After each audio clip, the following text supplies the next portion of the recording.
Sajjad had always believed his life with Jan Ware was as solid as a foundation can be.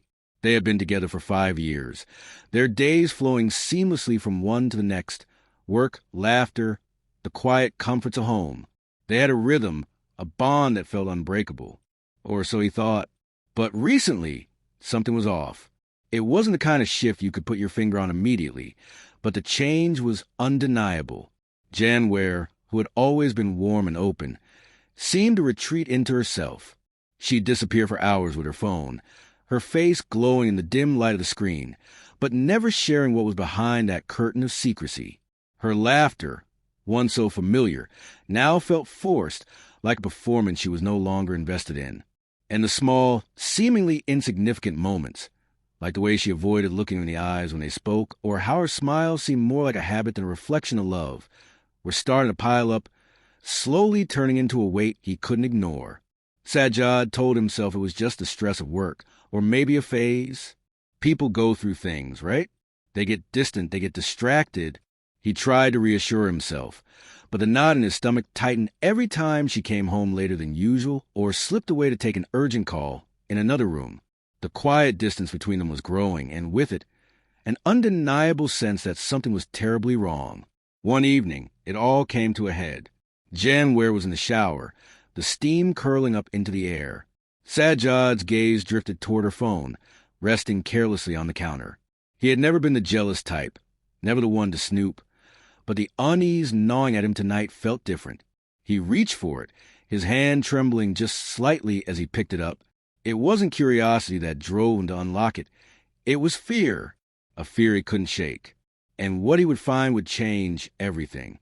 The phone felt like a weight in Sajjad's hands, its smooth surface cold against his clammy skin. For a brief moment, he almost set it down, almost convinced himself to walk away and let things be. But the nagging suspicion, like a low, constant hum in the back of his mind, pushed him forward. He knew it wasn't just his imagination. Jan Ware's distance had been too noticeable, too deliberate. Something was wrong. And tonight, he was about to find out what. His fingers hovered over the screen, his heart pounding in his chest. Jan Ware never left her phone lying around. Never. It was always glued to her hand or hidden away, but now it sat there, innocently on the kitchen counter, just out of reach. Sajjad didn't want to look. He didn't. But the urge was irresistible, like a magnetic pull he couldn't escape. Just a quick glance, he told himself, just to calm my nerves. His thumb swiped across the lock screen, and for a fleeting second, he wondered if he'd made a mistake. But the phone unlocked with ease. He stared at the home screen, his eyes darting over the apps. The unease inside him tightened like a fist, but he ignored it and opened her messages. The first few were innocuous enough, work, dinner plans, casual back and forth with friends. But then his eyes froze on a name he didn't recognize. Hubby 2. Hubby 2? The words didn't make sense. Who was this? Why was there a Hubby 2? His stomach lurched. He couldn't tear his eyes away. Each message between Jan Ware and this Hubby 2 was like a slap in the face. Playful, intimate, full of secret language only lovers share. The kind of talk that wasn't just flirtation. It was the kind of conversation Sajjad had imagined he and Jan Ware would have for years to come. But these words weren't his. They were meant for someone else. The first message was chilling. I can't wait to see you again. I miss you more than you know. Sajjad's hand went numb as he scrolled further. Each message was worse than the last. Jan Ware's words were full of longing, desire, the kind of tenderness Sajjad hadn't felt from her in months. And each time Hubby 2 responded, the affection was mutual, the intimacy undeniable. A sickening knot twisted in Sajjad's stomach. His breath grew shallow. His eyes darted to the next message, where Jan Ware wrote, You make me feel alive again. Every moment with you is magic. Magic. Sajjad's blood ran cold. The words felt like a cruel joke. How could she say that to him and still come home at night, kiss him, smile at him, all while giving her heart to someone else? He scrolled faster now, each message revealing more of the truth he had been afraid to confront. Then his finger froze on the screen. A picture.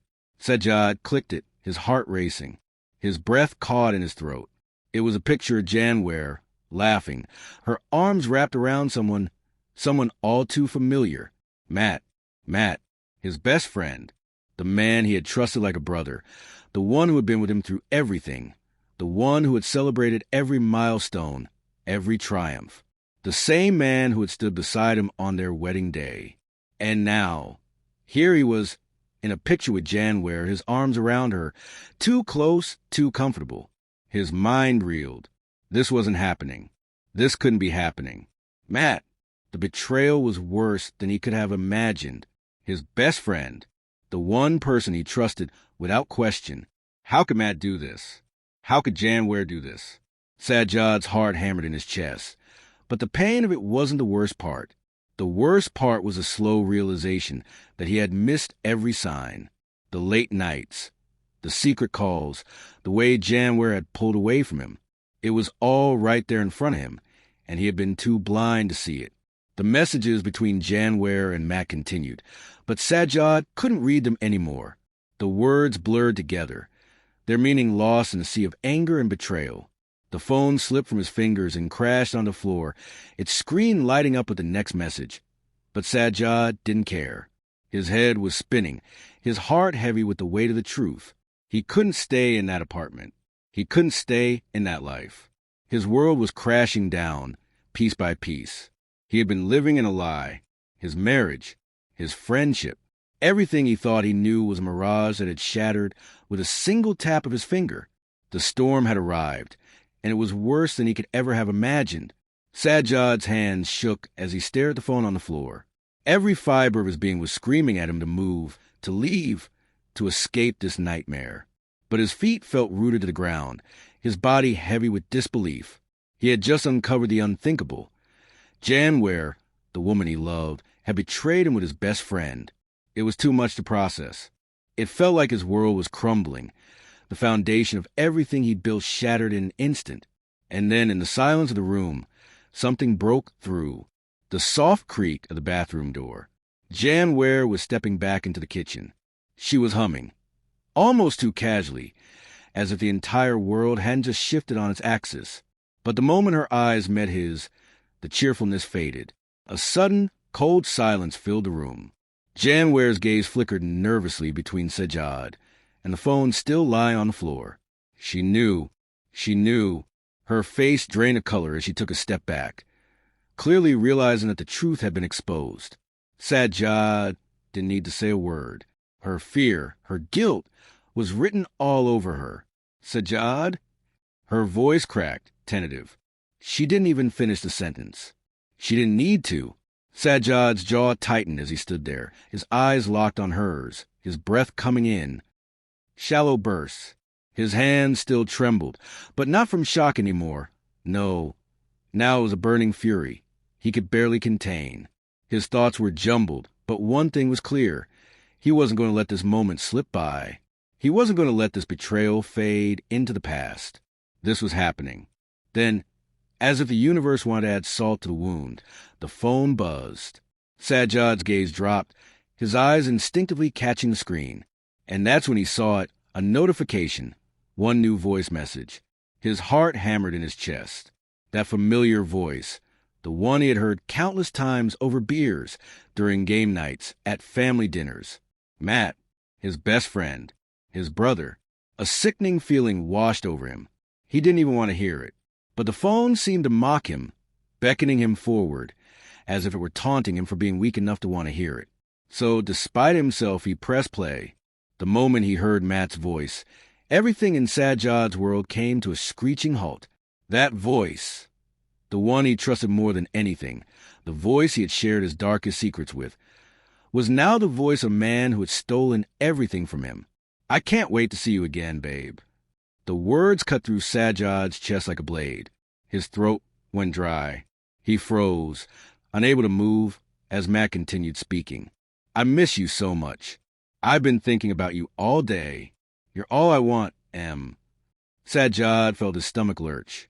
Babe. The word hit him harder than anything else. Because it wasn't just betrayal of his wife. It was a betrayal of his best friend, the man who had been like family to him, the man who had laughed with him, cried with him, and promised he'd always have his back. And now, here he was, speaking to Janware in a way Sajjad could never have imagined. The words were so easy, so full of affection, so full of lies. Sajjad's fingers clenched into fists. His mind screamed at him to stop listening, to turn it off, but he couldn't. The floodgates had opened, and now he was drowning in the torrent of truth. He couldn't look away, couldn't tear his eyes from the screen. The voice continued, and with each word, it sank deeper into his skin, gnawing at him. I've never felt like this before, Em. You make me feel like I'm finally home. Sajjad's hands were trembling now, the rage inside him building like an uncontrollable fire. His eyes moved to Janware, who was standing there frozen, her face pale. She didn't say anything. She didn't need to. Her silence was an admission of guilt, of everything she had done behind his back. But then came the worst part. The words that made Sajjad's chest constrict with pure, gut-wrenching pain. I can't wait for us to be together. Just the two of us. I'm counting the days. He couldn't take it anymore. The phone slipped from his hand, crashing to the floor with a sound that echoed in the room. His body was shaking, the heat of fury surging through him. But it wasn't just anger. It was betrayal, deep and raw, clawing at him like a wild animal. It was a gut-wrenching realization that everything he had known, every laugh, every shared moment, every second of their marriage, had been a lie. A fucking lie. Janware moved toward him then, her face full of pleading, but Sajjad couldn't look at her. He couldn't even stand to be in the same room with her. Not now. Not after hearing those words. Not after knowing that everything he thought was his life was a charade. She reached out, her voice breaking as she whispered, "Sajjad, please." But the words didn't matter. Nothing she could say would ever erase the voice of Matt, the man who had destroyed everything, or the voice of Janware, the woman he had loved, who had chosen him to trust with her deepest secrets. But she had betrayed him. Both of them had. Sajjad's body shook with the force of it all. He could hardly breathe. The world felt smaller, colder, as he finally understood the depths of their deceit. The voice that had once been so familiar, so trusted, was now a symbol of betrayal, and it would haunt him forever.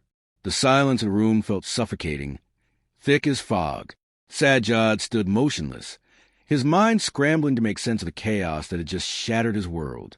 The phone lay on the floor, the screen flickering in the dim light, like a cold reminder of everything that had been stolen from him. Janware, Matt. His mind refused to accept the betrayal, but every word he had heard, every image, every sickening revelation was burned into his memory. Janware stood there, trembling, her hand outstretched as though she could somehow reach across the distance between them and fix what was broken. Her face was pale, her eyes swollen from crying, but nothing could erase the truth. "Sajjad, please, just let me explain," she begged, her voice cracking. His eyes locked onto hers, but they no longer held the warmth and love they once had. Now they were empty, cold, disillusioned. Janware's face twisted with desperation, but Sajjad could barely look at her. The woman he had loved, trusted with everything, was now standing in front of him, a stranger. The words, the laughter, the shared memories, they all seemed like a cruel joke now. He opened his mouth, but no words came out. How could this be happening? How could she do this to me? Her voice broke the silence again, quieter now, almost pleading. It wasn't supposed to happen like this. Sajjad, it was a mistake. Just one mistake that got out of control. I never meant for you to find out. A mistake? Sajjad spat, his voice rising with the force of the words.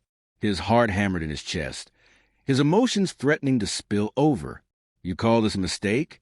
A mistake is forgetting your keys or missing a call. You don't accidentally fall in love with someone else and sleep with them behind your husband's back.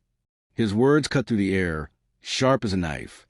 Every syllable was laced with the bitterness of betrayal, and yet Janware was still trying to justify her actions, as if she could somehow make it all right again. But it was too late. There was no coming back from this. "I'm so sorry, Sajjad. I never meant to hurt you," she whispered, her voice full of regret. "Matt, he just made me feel something I haven't felt in years. You don't understand. I felt alive again. You've been so distant lately. We've drifted apart, and I was just trying to feel something again. Sajjad's eyes widened, the words hitting him like a physical blow. Alive again? How could she say that to him? She had used those same words with him when they were first together. The excitement, the energy, the connection, and now, those words were being used for someone else. Matt, alive again? Sajjad's voice was barely a whisper, but the pain in it made Jan Ware flinch. I've been here, Jan Ware. I've been right here trying to make this work. I've loved you, fought for you, and all the while, you've been with him, behind my back, laughing at my face, living a lie. She shook her head frantically, her hands reaching for him. Sajjad, I never wanted to hurt you. I thought it was just a phase, just a one-time thing. But then it became something more. I never thought I'd be in this position. I swear. Sajjad recoiled, taking a step back. The shock was still fresh, but it was quickly turning into something darker. Anger, rage, the kind of fury he had never known he was capable of. His mind flashed back to all the moments with Matt, his best friend, the man who had stood by his side through thick and thin, the man who had been with him through all the milestones of life. And now, Sajjad was learning that Matt had been lying to him, laughing behind his back, planning a future with his wife. You thought it was just a phase? Sajjad's voice was low and lethal. You thought you could just mess around and then come back to me like everything was fine? No, Jan Ware. That's not how this works. You don't just get to destroy everything we built and then apologize for it. This was deliberate. Tears streamed down her face, but Sajjad couldn't bring himself to care. Not anymore. I never meant for it to get this far, she sobbed. It just happened. I thought it was a mistake I could fix. But it's not like that. I love you, Sajjad. Please don't leave me. But those words, the words it longed to hear, felt empty now. They were just words. Cheap, hollow words, meant to salvage whatever dignity she had left. But Sajjad couldn't hear them. He couldn't unsee what had been laid bare in front of him. She had chosen Matt. She had chosen him. And now, Sajjad was left with nothing but the cold, crushing reality. I've lost you, haven't I? Jan Ware whispered, her voice breaking. Sajjad's gaze was cold, his heart nothing but a heavy stone in his chest. You lost me the moment you decided to lie to my face. You and Matt, you both lost me. He turned toward the door, but Jan Ware rushed to him, grabbing his arm with desperation. Sajjad, please. I'm sorry. I was wrong. Please don't leave me. He pulled away from her, his eyes hard as stone. You've already left me, Jan Ware. You just haven't realized it yet. This marriage, it's over. She sank to her knees, her sobs echoing in the empty room. But Sajjad didn't look back. The door clicked shut behind him with a finality he could feel in his bones. The weight of it, the heartbreak, the betrayal, the loss, was too much. But as he stepped into the cold night, away from the wreckage of his life, one thing became clear. He was done. This was no longer his fight, and there was no turning back now. The chill of the night air cut through Sajjad's skin, but it wasn't just the cold that left him feeling numb. It was the weight of everything that had happened. The storm of emotions, the betrayal, the broken trust. The world felt like it had been flipped upside down, and yet, standing on the street in the dead of night, he finally had the space to think, to breathe, to make a decision. He ran his hand through his hair, his mind a whirlwind of thoughts. What now? For hours, his thoughts had been consumed by the scene with Jan Ware, the rawness of the confrontation, her pleas, the pain in her voice. But as much as his heart had screamed at him to hold on, to somehow fix what was broken, the truth was undeniable. There was no fixing this. Not anymore. And then there was Matt, his best friend, the man who had stood beside him, laughed with him, shared every secret. That voice, the one he trusted more than anything in the world, had become a symbol of his downfall. Sajjad's heart twisted with the thought. But as he stood there in the stillness, the one thing that became clear was that he couldn't keep living in the past. He couldn't let the weight of this betrayal drown him. It was time to make a choice that would change everything. He could stay. He could return to that house, to the life they had built together, and try to salvage whatever was left. But deep down, he knew that wasn't possible. Janware's words were like poison now, and the wound in his heart was too deep. He would never be able to look at her the same way. Every time he saw her face, he would hear Matt's voice, see their shared moments, and feel the crushing weight of the lies. No, there would be no going back. But what if he left? What if he chose to walk away from the rubble of his life? The thought was terrifying. The life they had built together. The memories, the shared dreams would all be gone. His friends, his home, his whole world shattered in an instant. But in that moment, standing alone in the dark, Sajjad realized something he hadn't fully understood until now. He wasn't defined by the past. He was his own man, not bound to mistakes of others, not shackled by his love for a woman who had betrayed him. He was not defined by the lies or the shattered trust. He had the power to rebuild. The future was his to create, not theirs to destroy. Sajjad closed his eyes for a moment, inhaling the crisp night air, letting it fill his lungs. He felt a wave of peace, small but growing, as he acknowledged what had to be done. He wasn't walking away from love. He was walking towards something new, a future where he would heal, where he could stand tall again without the weight of betrayal dragging him down. The path ahead wouldn't be easy. There would be pain, loneliness, fear, but there would also be a chance for freedom, for self-discovery. And for the first time in a long while, Sajjad felt something he hadn't in months: hope. He straightened his shoulders and took a deep breath, letting go of the last remnants of the life he'd once known. It was time to move on. No more lies. No more shadows. He would carve out a new life, one where he could finally breathe again, where he could trust again, not because someone else earned it, but because he learned to trust himself. Sajjad took one last look at the house, the place that had once been a symbol of love and comfort. But now, it was just a reminder of what had been stolen from him. With a single final breath, he turned away and walked into the night. The decision had been made. The road ahead was his to choose. And this time, he would choose to live for himself. Sajjad walked into the night, each step feeling lighter, even as his heart carried the weight of his choices. The betrayal would never fully fade, but with each passing moment, he felt a little freer, a little stronger. He had chosen his path, no longer defined by the lies of the heartbreak. Sajjad was ready to rebuild, to find peace, and to embrace a future that was his to create. The road ahead was uncertain, but for the first time, he wasn't afraid. He knew that in the end, he would emerge stronger, not for what he lost, but from what he chose to find.